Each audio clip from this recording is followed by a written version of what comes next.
Maitim ang langit ng gabing iyon. Walang bituin, walang buwan. Tanging ang tila malamlam na mga poste ng ilaw sa kalye ang nagbibigay ng kaunting liwanag sa madilim na lungsod.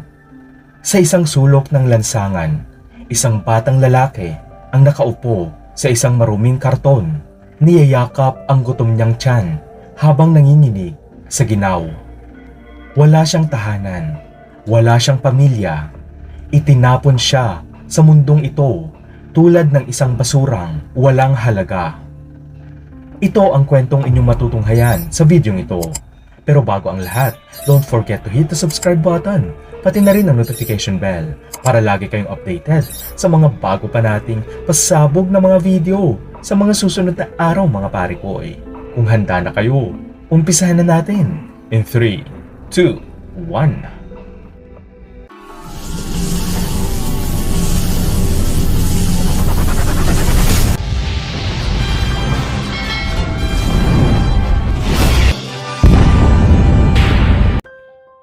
Mula pagkabata, si Elias ay namulat bilang isang ulila, lumaki sa ampunan at walang alam tungkol sa kanyang tunay na pamilya.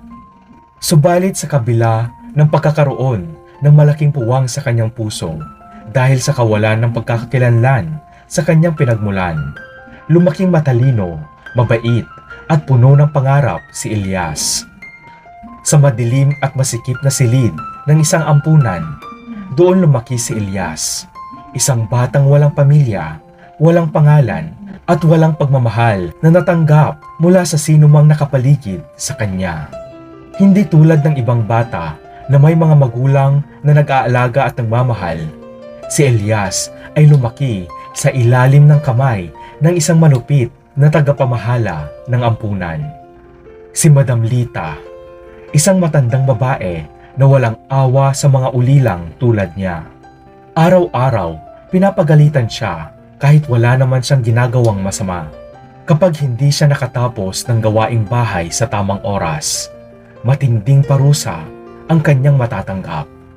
Minsan gutom, minsan palo, at minsan kinukulong siya sa madilim na bodega ng mag-isa. Hindi rin siya tinuturing na kaibigan ng ibang bata. Madalas siyang ginugulpi ng mga mas matatandang ulila, itinulak sa putikan, sinabuyan ng maruming tubig, at minsan ninanakawan ng kaunting pagkain na natitira sa kanyang plato. Wala kang silbi, Elias. Ni ang tunay mong pamilya, itinapon ka. Sigaw ng isa sa mga batang madalas siyang pagtripan. Sa murang edad, natutunan niyang huwag nang umasa sa iba. Natutunan niyang kumapit sa sariling lakas kahit halos wala na siyang maibuka. Hanggang sa sumapit ang araw na maging siya ay nagulat sa kanyang ginawa. Nang siya ay 12 anyos, nagpasya si Elias na tumakas. Hindi niya alam kung saan siya pupunta. Ngunit alam niyang hindi na niya kayang manatili pa sa ampunang iyon. Sa ilalim ng ulan, naglakad siya sa madilim na kalye, nanginginig sa gutom at takot. Doon siya nakilala ni Mang Rodel, isang lalaki na nagpahiwatig ng malasakit sa kanya sa oras na iyon. Halika bata, wala kang matutuluyan, di ba? Halika, tulungan kita. Malumanay na wika ni Mang Rodel. Dahil sa matinding gutom at pagod, maluhaluhang nagtiwala si Elias. Sumama siya kay Mang Rodel, umaasang sa wakas ay may taong magpapahalaga sa kanya. Ngunit, isa pala itong malaking pagkakamali. Dinala siya sa isang lumang bahay kung saan siya ginawang alila. Pinagtrabaho siya mula umaga hanggang gabi. Nagpapaligo ng baboy, naglilinis ng bahay at minsan hindi pinapakain ng maayos. At kung magkamali siya, matinding bugbog ang kanyang sinasapit. Pinulot lang kita sa kalsada, kaya matuto kang magpasalamat. Bugok, hampas lupa. Sigaw ni Mang Rodel bago siya hampasin ng sinturon. Isang gabi, naglakas loob siyang muling tumakas. Tumakbo siya nang walang sapin sa paa. Duguan ang likod, nanginginig sa takot at sakit. Hanggang sa mapadpad siya sa lansangan, kung saan mas masahol ang kanyang naging buhay. Naging palaboy siya, natulog sa ilalim ng mga tulay, namamalimos para lang may makain. Ngunit sa halip na awa, panlalait at pagmamalupit ang natanggap niya mula sa mga tao. Lumayas ka rito, bata. Diyan ka nababagay sa basura. Alis! Sigaw ng isang tendero habang itinataboy siya. Isang gabi, habang namamalimos, bigla siyang hinila ng isang grupo ng mga kabataang lansangan. Pilit siyang pinapasali sa kanilang grupo upang magnakaw at gumawa ng krimen. Ikaw, kung gusto mong mabuhay, sumama ka sa amin. O kung gusto mong mamatay sa gutom, ha? Ano, matapang ka? Matapang na bulong ng leader ng grupo. Ngunit kahit anong hirap, hindi kayang gawin ni Elias ang gumawa ng mali. Pinili niyang magdusa sa gutom kaysa maging isang kriminal. Kaya naman, nanlaban ito upang makawala at ginamit niya ang buong lakas upang makatakas sa kamay ng masamang grupo ng mga palaboy. Ang mga matang minsang puno ng inosenteng pangarap ay ngayon tigib ng puot at pangako. Balang araw, babalikan ko kayo. Wika ng batang lalaki sa kanyang sarili. Ang kanyang ama na walang awang itinapon siya.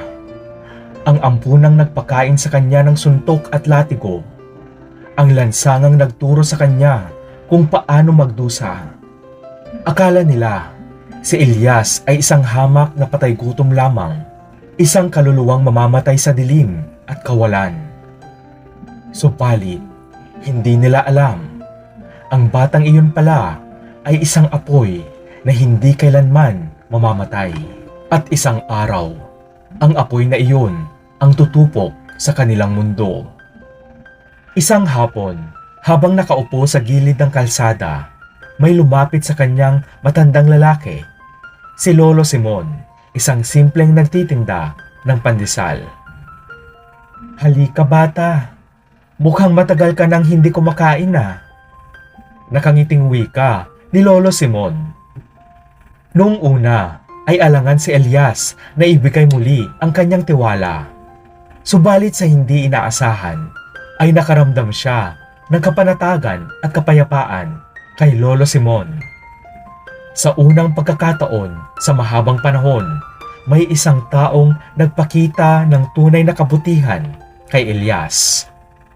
Tinanggap siya ni Lolo Simon, binigyan ng trabaho sa kanyang maliit na panaderya at itinuring siyang parang sariling apo. Hindi nagtagal, natutunan niyang gumawa ng tinapay. Natutunan niyang magtiwala muli at higit sa lahat, natutunan niyang muling mangarap. Habang unti-unting bumubuti ang kanyang buhay, isang araw may dumating na lalaki sa kanyang pinagtatrabahuang panaderya at nagbigay ng isang misteryosong sulat. Subalit bago pa man makapagtanong si Elias, ay mabilis nang tumakbo palayo ang lalaki. At dahil sa labis na pagtataka, agad na binuksan ni Elias ang sulat. Elias, anak ko, kung binabasa mo ito, nangangahulugan na dumating na ang araw na matagal kong hinintay. Naghihintay ako sa lugar na itinakda ng kapalaran. Ito ang mensahe sa binasang sulat ni Elias. May nakalakip din na address sa sulat. Isang liblib na bayan sa isang malayong probinsya. Sa kabila ng kaba at pag-aalinlangan, nagpasya si Elias na puntahan ang lugar na iyon. Pagdating niya sa lumang bahay, isang babaeng may mapuputing buhok at mahihinang kamay ang lumabas. Nang makita siya, agad na tumulo ang mga luha nito at niyakap siya ng napakahigpit. Elias, anak ko, mabuti at pumunta ka. Ako si Amanda, ang iyong ina. Umiiyak na sambit ng matandang babae. Parang gumuho ang mundo ni Elias sa revelasyon. Buong buhay niya, inakala niyang itinapon siya ng sariling pamilya.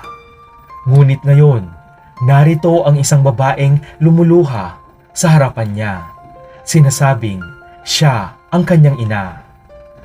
Nagulat si Elias. Hindi niya inaasahan ang mainit na pagtanggap mula sa isang estrangherang dapat ay matagal nang nawala sa kanyang buhay. Bakit mo ako iniwan? Tanong ni Elias na puno ng hinanakit. Muling tumulo ang luha ng matanda. Hindi kita iniwan dahil hindi kita mahal.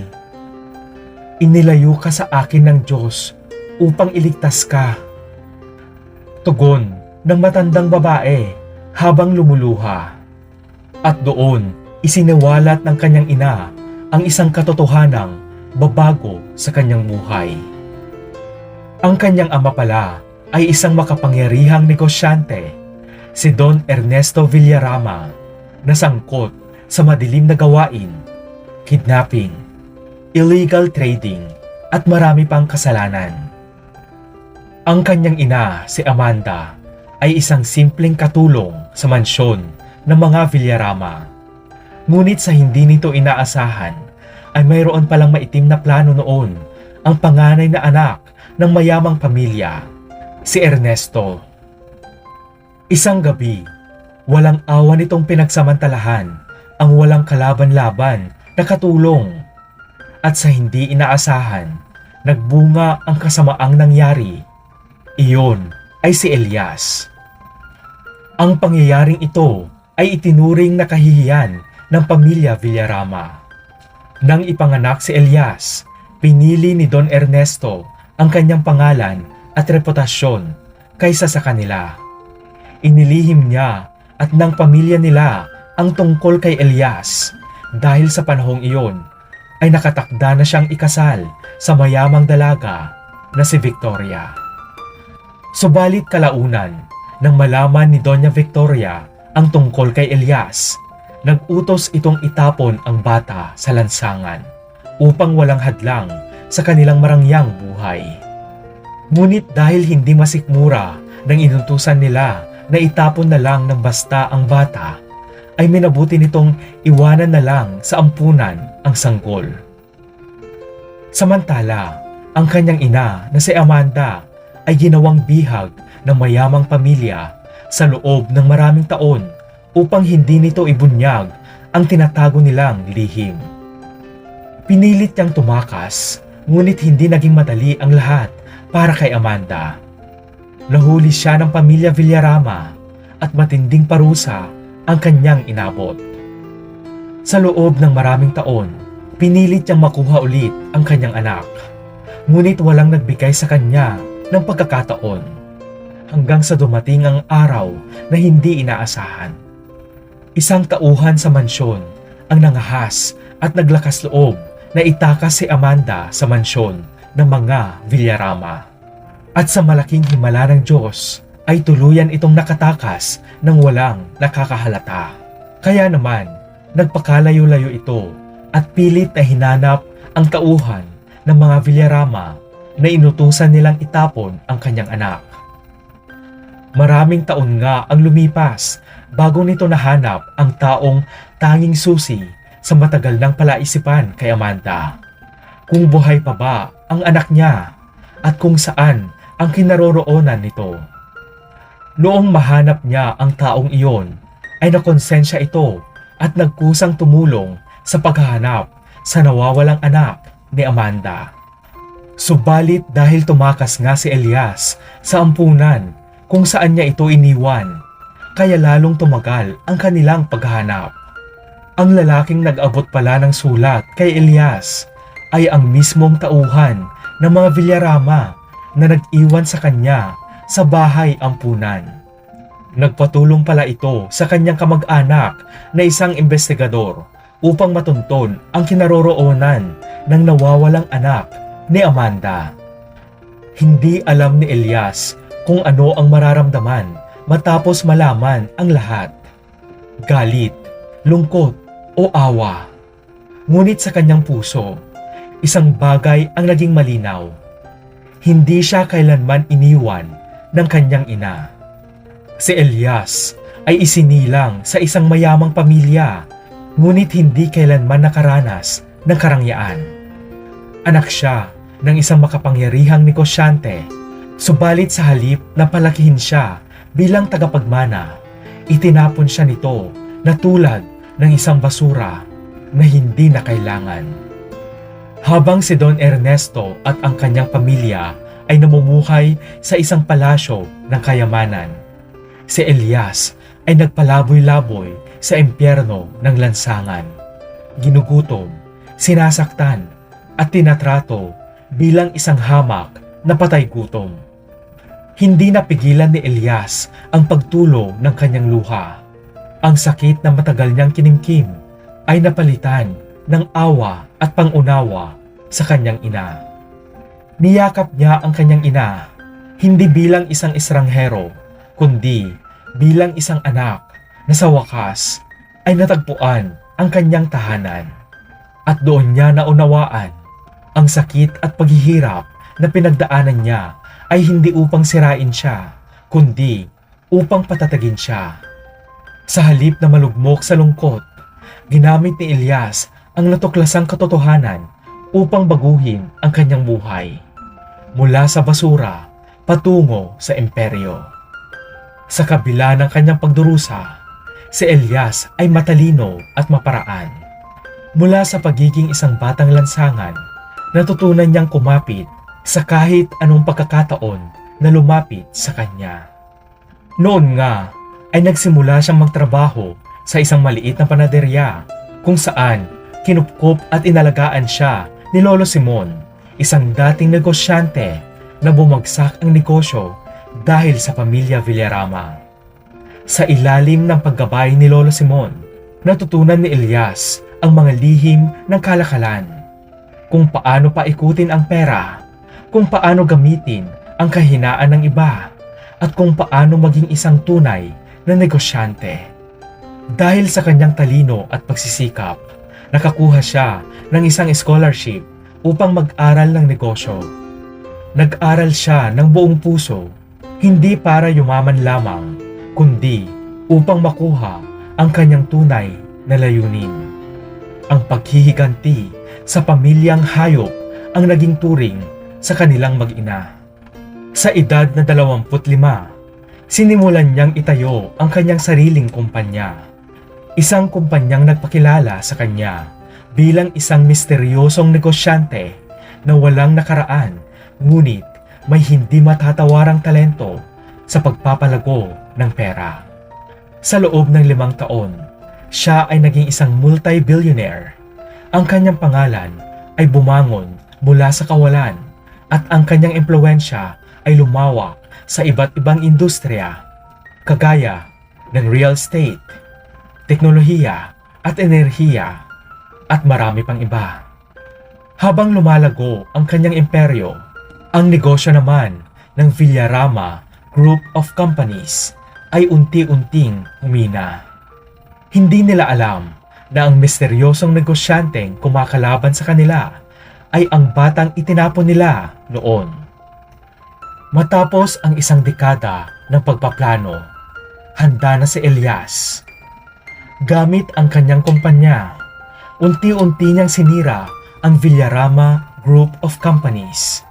Kinuha niya ang kanilang pinakamahuhusay na empleyado, inagaw ang kanilang pinakamalalaking proyekto, at sinira ang kanilang reputasyon sa mga bangko at investors.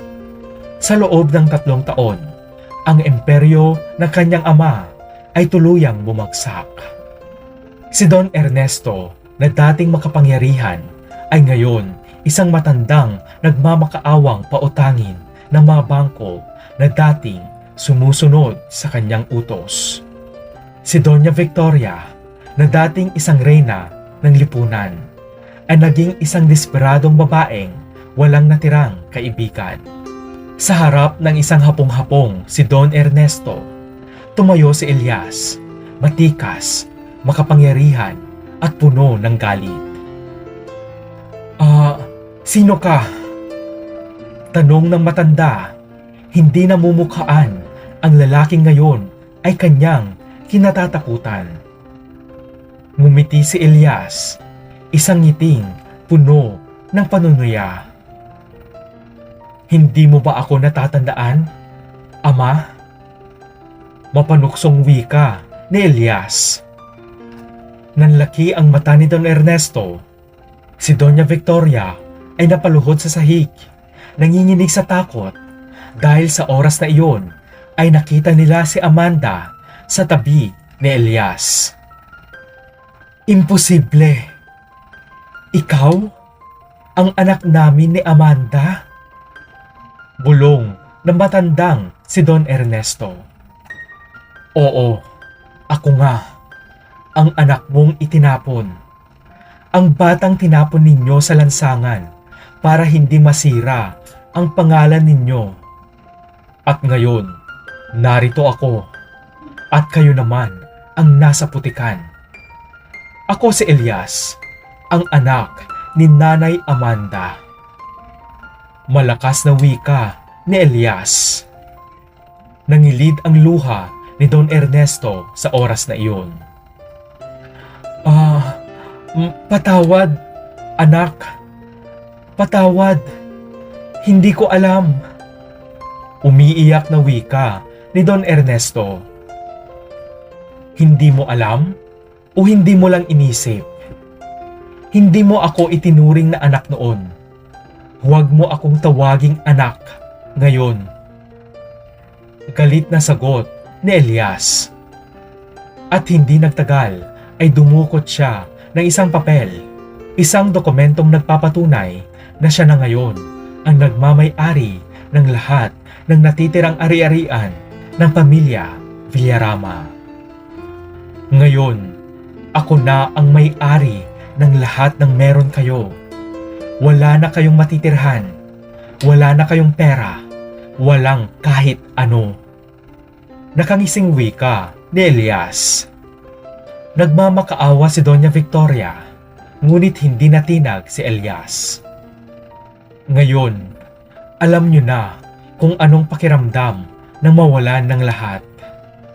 Alam niyo na kung paano ang tratuhin bilang hayop, kagaya ng kawalang hiyaang ginawa ninyo sa nanay ko. Kung tutuusin, kulang pa yan kumpara sa lahat ng kalupitang ginawa ninyo sa nanay ko. Tandaan nyo, hindi pa tayo tapos." Naluluha at nanginginig sa galit na wika ni Elias. Habang lumalabas siya ng mansyon, iniwan niyang nakaluhod sa sahig ang mga dating makapangyarihan, ngunit ngayon ay wasak na mga Villarama. Matapos ang kanyang paghihiganti, bumalik si Elias sa kanyang tunay na tahanan. Sa panaderyang itinayo niya kasama si Lolo Simon at sa kanyang ina na ngayon ay kasama na niya.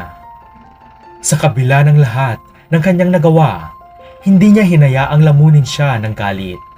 Pinili niyang gamitin ang kanyang kayamanan upang tumulong sa mga batang tulad niya noon, walang pamilya, itinakwil at pinabayaan. At doon niya natutunan ang pinakamahalagang aral. Ang tunay na tagumpay ay hindi lang paghihiganti, kundi ang pagpapatunay na hindi mo kailangang maging tulad ng mga taong sumira sa iyo. Sa huli, hindi lang siya naging mas mayaman at makapangyarihan kaysa sa kanyang ama. Naging mas mabuting tao rin siya. Ngunit hindi pa tapos ang lahat. Ang pamilya ng kanyang ama ay muling nagparamdam. Nagbabanta na sirain ang bagong buhay na kanyang natagpuan. Ngunit sa halip na tumakbo, nagpasya si Elias na lumaban. hindi lamang para sa sarili, kundi para sa kanyang ina. Ginamit ni Elias ang kanyang talino, impluwensya at katapangan upang ibunyag ang madilim na lihim ng kanyang ama upang makamit ang hustisya. Sa kabila ng panganib, hindi siya umatras. Isinawalat niya ang lahat ng ilegal na negosyo at gawain ng pamilya Villarama. At dahil dito, silang lahat ay nagdusa sa kulungan. Isang araw, nagbalik siya sa ampunang kanyang kinalakihan. Ngayon, dala niya ang isang malaking donasyon upang tulungan ang mga batang ulila. Ngunit sa halip na pasalamatan, sinalubong siya ng matalim na tingin ni Madam Lita. So what kung ikaw pala ang sikat ngayon? Akala mo ba magbabago kung sino ka? Isa ka pa ring ulila. Isa ka pa ring basurang itinapon ng sarili mong pamilya. Ang iinsulto ni Madam Lita habang tumatawa. Nalamig ang dugo ni Elias, ngunit hindi siya nagpadala sa galit. Tinignan niya ang matandang babae at iniabot ang tsekeng nagkakahalaga ng milyon-milyong piso. Itong pera ay hindi para sa'yo. Para ito sa mga batang hindi mo inaalagaan ng tama. Sarkastikong wika ni Elias. Hindi na siya naghintay pa ng sagot. Lumakad siya palayo. Alam niyang ang karma ay darating sa babae sa tamang oras. At hindi siya nagkamali. Pagkalipas ng ilang buwan, nalaman niyang isinara na ang ampunan matapos mabulkar sa media ang mga pang-aabuso ni Madam Lita. Siya ay kinasuhan at nawala sa kanya ang lahat ng kanyang ari-arian at sa huli, namuhay siyang mag-isa, walang anak, walang pamilya at walang respeto mula sa mundo sa likod ng malamig na rehas. Sa kanyang pagbabalik sa lugar kung saan siya dating palaboy, nadaanan niya ang grupo ng mga dating nanakit sa kanya. Ngayon, sila ay mga kriminal, lulong sa ipinagbabawal na gamot, patapon at walang direksyon sa buhay. Elias? Hindi nga. Ikaw yung pulubi noon, di ba? Ano?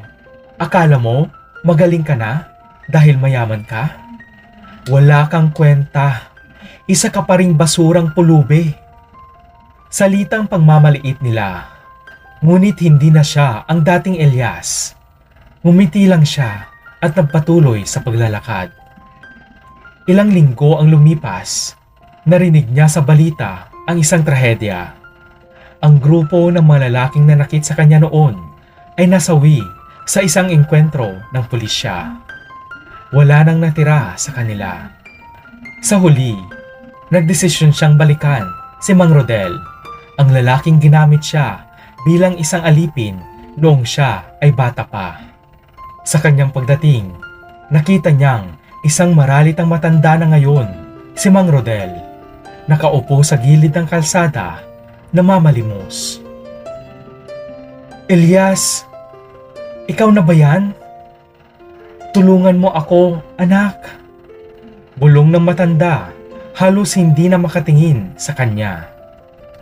Si Elias ay tumingin lamang sa kanya, walang sinasabi. Anong tinitingin mo? Hinihintay mo bang magmakaawa ako? Ha? Akala mo kung sino ka? Ang yabang mo ah. Hindi ako hihingi ng tawad. Wala akong ginawang mali. Sigaw ni Mang Rodel, nanginginig sa galit.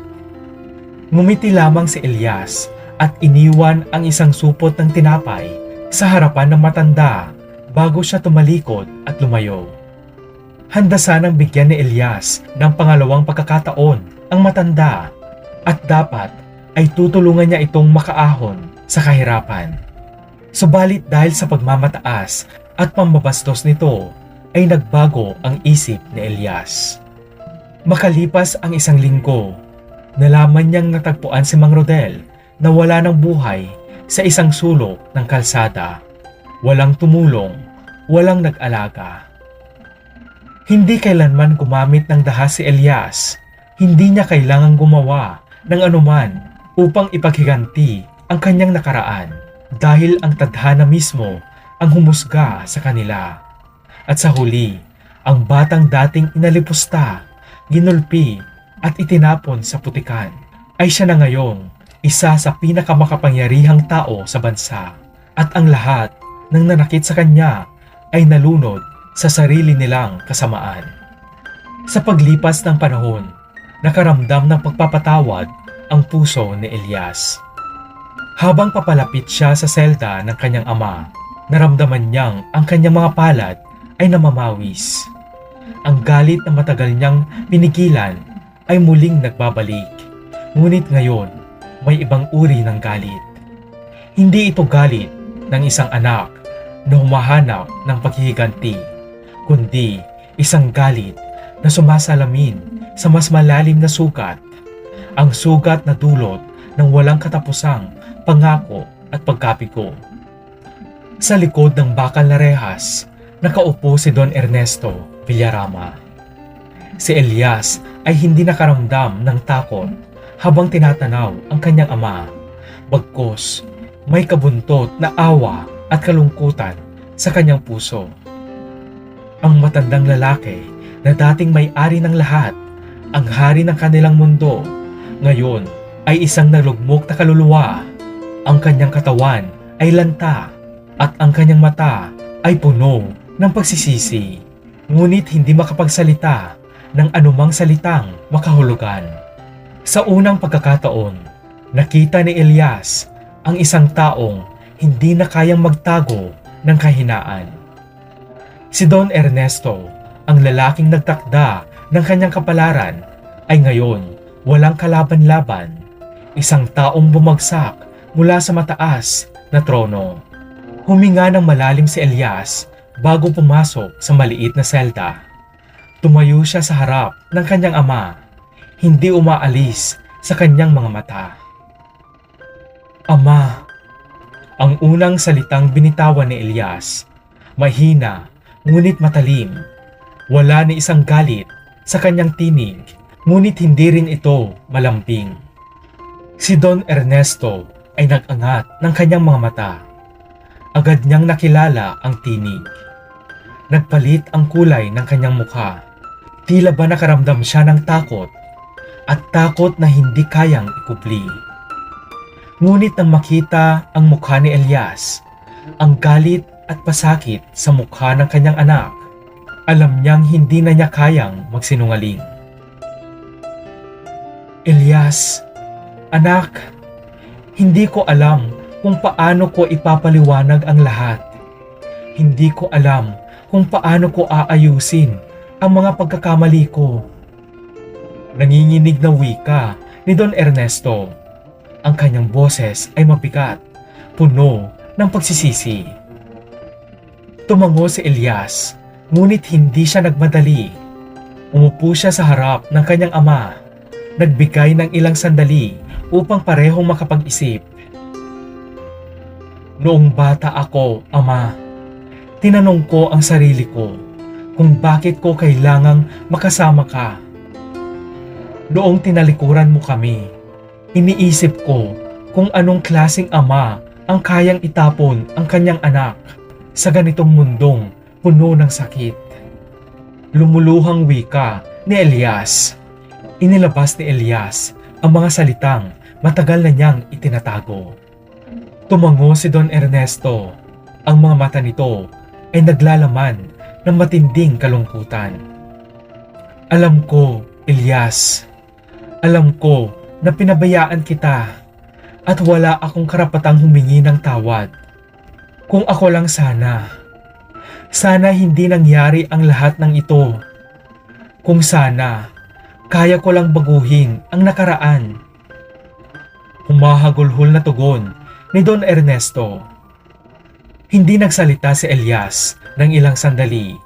Tanging ang tunog ng mga bakal ng rehas at ang malalim na hininga ang maririnig sa loob ng silid. Ngayon, wala nang galit sa mata ni Elias, bagkus ito ay napalitan ng isang uri ng pag-unawa. Siya ay naging mas maligaya na malaman na hindi na kailangan pang magsalita ang kanyang ama upang ipakita ang kanyang pagsisisi. "Pinapatawad na kita, Ama," marahang wika ni Elias. Sa oras na iyon, ang mga mata ni Don Ernesto ay namuo ng luha. Hindi siya makapaniwala sa narinig. Hindi niya inasahan ang mga salitang iyon mula sa kanyang anak na matagal na niyang pinabayaan. Tumangis siya, hindi nang dahil sa kalungkutan, kundi sa kagalakan na natutunan niyang hindi lahat ng pagkatalo ay nangangahulugan ng katapusan. "Elias, hindi ako karapat-dapat sa iyong pagpapatawad. Alam ko iyon. Ngunit sana ay may natutunan ka sa lahat ng mga paghihirap mo. Hindi ko na kayang baguhin ang mga nagawa ko. Ngunit ang pagpapatawad mo ay nagbigay sa akin ng muling pag-asa." Tugon ni Don Ernesto habang wala itong tigil sa pag-iyak. Tumayo si Elias at sa pagkakataong iyon, niyakap niya ang kanyang ama. Isang yakap na puno ng pagpapatawad, pag-unawa at pag-asa. Isang yakap ng isang anak na nagpatawad sa isang ama at nagsisimula ng maghilom mula sa mga sugat ng nakaraan. "Hindi ko kailangan ng mga salita, Ama. Kailangan ko lang malaman na natutunan mong magpakumbaba. At ngayon, tutulungan kita." Wika ni Elias. At sa mga sandaling iyon, sa loob ng isang malamig na kulungan, si Elias at si Don Ernesto ay nagkaroon ng isang bagong simula. Ang simula ng isang relasyon na pinagtibay ng pagpapatawad, isang pag-asang muling magsama pagkatapos ng matagal na pagkakawatak. Sa unang pagkakataon, ang araw ay tila mas maliwanag kaysa dati. Ang malalawak na bintana ng isang marangyang mansyon ay bumukas. Hinayaan ang sariwang hangin na pumasok sa loob. Sa gitna ng hardin, isang babae ang nakatayo, nakangiti habang pinagmamasdan ang papalapit na lalaki. Isang lalaking may pangalan, respeto at kayamanan na hindi man lang inakalang mararating ng mga dating humamak sa kanya. Subalit higit sa lahat ng tagumpay, ang pinakamahalaga sa kanya ngayon ay ang babaeng nasa harapan niya, ang kanyang ina, si Nanay Amanda.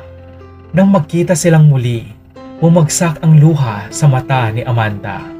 Ngunit hindi ito luha ng lungkot. Luha ito ng isang inang matagal nang nangungulila sa kanyang anak. At isang anak na matagal nang nakahanap ng yakap ng isang tunay na pamilya. Niyakap siya ni Nanay Amanda ng mahigpit. Tila ba hindi na niya ito bibitawan kailanman. "Anak, napakaganda na ng buhay mo. Napakarami mong pinagdaanan. Pero narito ka pa rin, matatag." Masayang wika ni Nanay Amanda. "Hindi ko ito mararating kung hindi dahil sa iyo, Inay." Sagot ni Elias habang pinapahid ang luha ng ina. Sa wakas, hindi na muling maghihirap si Nanay Amanda. Hindi na niya kailangang mag-alala pa. Dati, siya ang batang niyuyurakan, ginugutom at tinatrato bilang walang halaga. Ngayon, siya ang lalaking may kakayahang baguhin ang buhay ng iba. At iyon ang ginawa niya. Itinayo niya ang Elias Foundation, isang organisasyong tumutulong sa mga ulila at batang lansangan, mga batang tulad niya noon. Pinuno niya ng pagmamahal ang ampunang minsang naging impyerno sa kanya. Ang mga dating inaabusong bata ay ngayon may pag-asang maging matagumpay. Sa isang gabi ng selebrasyon, sa gitna ng kanyang malapalasyong tahanan, nakatayo si Elias sa isang balkonahe habang pinagmamasdan ang tanawin. Habang nasa tabi niya ang kanyang ina, mahigpit siyang hinawakan nito sa kamay. Masaya ka ba, anak? Tanong ni Amanda. Ngumiti si Elias, isang ngiti na puno ng katiwasayan. Opo, inay. Sa wakas, masaya na ako. Taos-pusong sagot ni Elias, sabay yakap na mahigpit sa kanyang pinakamamahal na ina. Tunay ngang ang bawat sugat na iniwan ng nakaraan ay maaring maging dahilan upang bumuo ng isang mas magandang bukas.